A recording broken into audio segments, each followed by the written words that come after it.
all disruptors in our minds, I think, are innovators, but not all innovators are disruptors. So we see disruptors like completely changing an existing marketplace and, potentially displacing technology and industry or a market. The result is something new and unquestionably of more value. And we, I've heard, sort of one of my colleagues talk about it very elegantly as a strategic position of sort of deconstruction and creativity simultaneously, right? That's where we see sort of the difference is really in the outcome that you achieve.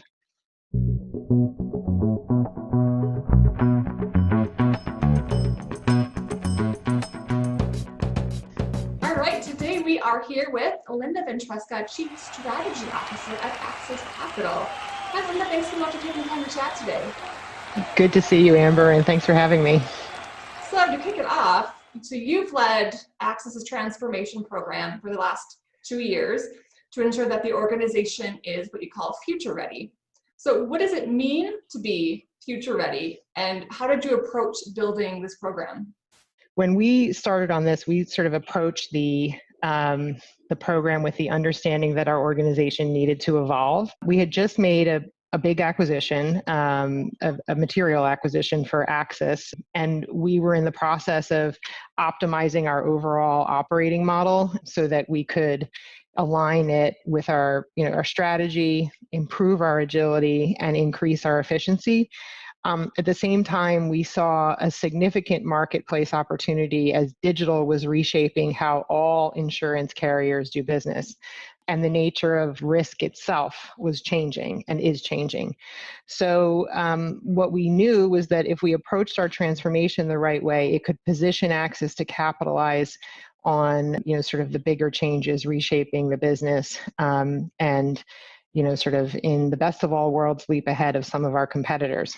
The first thing we needed to do was to ensure alignment amongst leadership on the vision forward and the key elements for executing on that strategy. This informed, our choices. There's no one right way to do things. The choices we made were ones that we thought were right for us in terms of supporting delivery of the key elements of being future ready. So we set up a number of work streams and, commenced at the same time to design and put in place all the organizational elements, processes, and interaction models that we needed in the company to make sure that, we could support success in our various initiatives. Bottom line with that was that there was broad engagement across the company. It is really, insurance carriers are about people and our success is about people. And so we needed that broad engagement, and it really did. Transformation has touched everyone in some way or another. And we had a lot of involvement of colleagues in the design of our operating model. So we also needed to build into our design the ability to fund new capabilities, which would help us win in the future. This also required changes in organizational context, lots of, sort of initiatives focused on our talent and, sort of driving targeted behaviors, one of which is, sort of the concept of being agile and agile delivery. We're still on the journey, but we are encouraged by the progress that we're seeing. You touched on a few really key points there, and one that I think, especially those not directly like in the product space, I think is top of mind for is that risk itself is changing. So products are changing. So I think we often talk about the concept of customer expectations and how you'll have to adapt to a digital world. But risk itself, as those technologies advance outside of insurance, change the actual face of risk in general. So you really got to start there, right? And then I love how you talked about building around that. So getting the organization aligned, building some processes to enable that. It's not just, crossing your fingers and hoping it happens, but, creating a structure that allows it to flourish. That's right. Those are all key elements. It would be really nice to be able to look at something in a one-dimensional fashion, but we knew that wouldn't be the recipe for success. So, how many organizations across the insurance landscape are future ready? And where are we falling behind as an industry, do you think? So I would say, a limited number of organizations. We see future readiness in pockets. And, when we talk about future readiness, I think we're looking at sort of everything through the lens of the customer journey, right? And that's not something that the industry has, sort of focused on, if you will, as much as it should have. We have not, when I talk about we, I talk about the industry, we have not historically been tuned into, sort of the customer's needs. And for carriers that are not direct, we haven't necessarily always been in tune with distribution partner needs.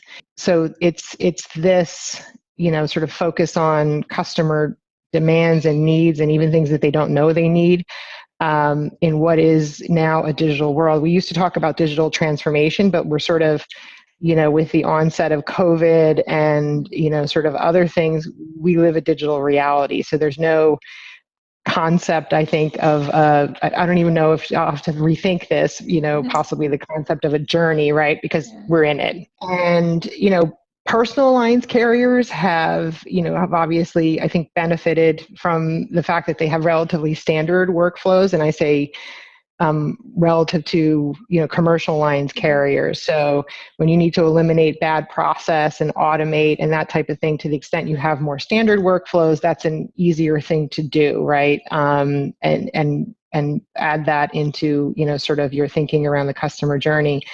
Because workflows in commercial lines, and particularly the specialty end, which is where Access participates, they're much less homogenous. So there's a lot more to do. And when you look at the, sort of the spectrum of things to change, across the industry, commercial lines is, I think, the one to be touched, if you will, sort of more meaningfully in now and, sort of in the coming years. What is also interesting now is that, what used to be acceptable operating practices, so, significant manual process content, has to change because the world is now digital. And there are so many things that we had to change on the fly, sort of with the onset of COVID, and it's working, right? So the mindset is changing with that, sort of new reality. In specialty insurance, when we think about innovation, we need to, sort of move beyond, sort of conversation even about the customer journey, and think about major new risks that are not currently serviced. So, we touched on that earlier in our conversation. Incredibly important. New technology to, sort of trigger and pay claims, new technology to price and quantify risks, sort of new methods of distribution, new services, sort of to add into the mix. So there's just a lot to do. And, we're really excited about, what I think, the challenge that I think the industry is up for facing going forward. Yeah, I spent the first 10 years of my insurance career in personal lines. And I always thought of commercial lines as like the wild, wild west. I'm like, there's just so much, from relatively speaking, of course, because personal lines, it's very process oriented, always has been. Obviously, you're talking about, home and auto and umbrella, which, things like that are much more repeatable as far as like, risk assessment underwriting. And I've always watched with fascination the commercial line side and other lines of business that are so different and that have such different needs. And to see how the industry has evolved over the last 3 months, over the last 10 years. I mean, in 2007, I was calculating rates, learning how to calculate them through literally a pen and a paper. And our processes were like, 7 to 10 days to get back a new policy, for example. And to think how quickly those things change, those expectations change, and therefore the carriers and the processes and the technology changed. So it's fascinating to see how this has played out in different sectors, especially like specialty lines, which is so unique. Yeah, but ripe for opportunity, which I think makes it all very exciting. So we're up for it. I love it. Thank you so much, Linda, for taking the time to chat today. I really enjoyed your insights, and here's to being future ready in 2020. Amber, thanks very much, and keep well, and hopefully we'll chat again sometime soon.